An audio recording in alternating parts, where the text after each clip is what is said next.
Hey, welcome back. Yeah, and today I wanna talk about the hyper growth of Discord. Yeah, I noticed Discord seems earlier this year because I was playing some game and people saying, "Hey, Discord, you join? Why don't you join our Discord servers?" Yeah, so I joined. And by the way, in case you don't know what Discord is, it's a communication service, a little bit similar to Slack. It has a lot of different channels, different uh, different server. One server means one a big group, and in one big group there has a lot of different channels and also audio channels.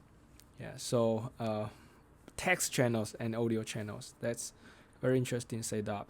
So I joined the Discord and found out, wow, that's actually so many interesting features. In fact, I actually used Discord around a year ago, but I didn't really intensely use that, and until earlier this year. Then I joined that. There's a super interesting feature called always audio always on chat. So it's like there's a channel, a lot of different channels, audio channels, and before you join a channel, you actually know how many people are in that channel. It actually show your avatars of the people they are in that channel. So before you join, you roughly know how many people are there, and you join. After you join that, you just immediately spontaneously turn on your like mic, then everyone just default to turn on the mic unless you do your setup.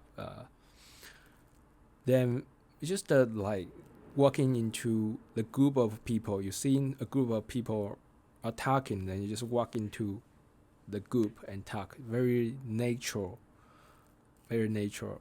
And I didn't see other services provide such a feature. For example, Slack. In Slack, you can do the audio chat, you can do the video chat, but it's more like the meeting. You need to set up the time and people join. Yeah, so I believe Slack should also provide like group audio or video chat, but it's just unnatural. And with the Discord, Discord uh, audio always on uh, channels, it's just feels the real world interaction. You see, imagine when you're in your office and you see a group of people are talking, your colleagues, then you feel their conversation is interesting, you just jump in. And if you feel that you're not interested anymore, then you just leave. This very nature. And the Discord audio always on channel, it's also like this. You can join anytime you want, and you can leave anytime you want. It just feels very, very organic. And because of this nature, a lot of people do very intense discussions on Discord.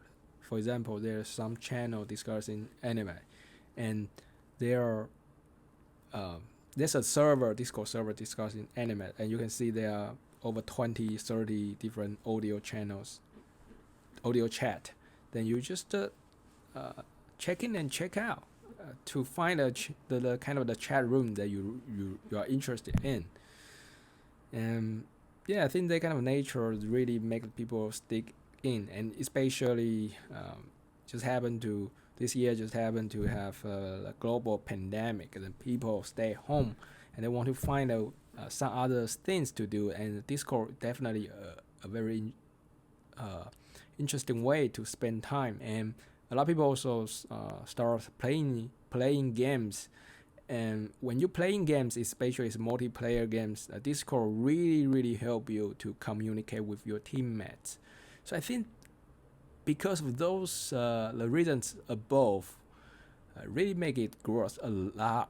Yes, it's like growing a lot, still growing. It's a hyper growth, and that's why last I think last quarter it just raised I raised $300 million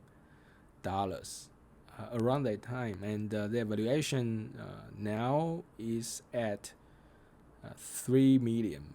Yeah, I was super. I think that's super potential just when I first discovered Discord this March, and I think that it will just grow a lot. And its competitors, I would say, is that Slack? Maybe yes or maybe no.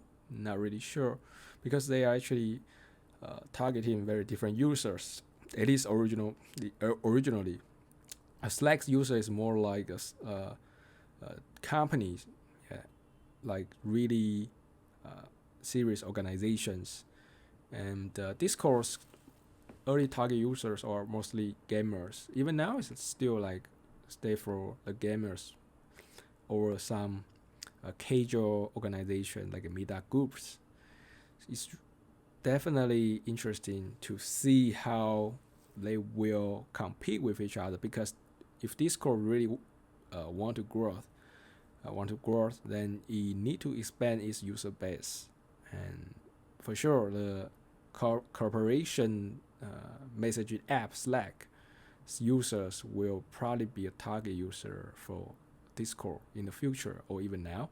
Okay, so that's all my analysis of Discord, and super interesting service. If you haven't used that yet, I recommend you to try it.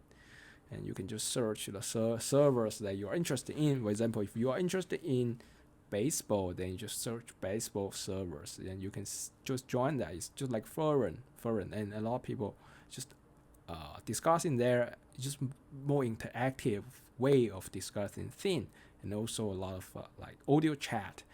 You don't have to say things if you don't want. You just join and listen, and only you can say things when you are interested in.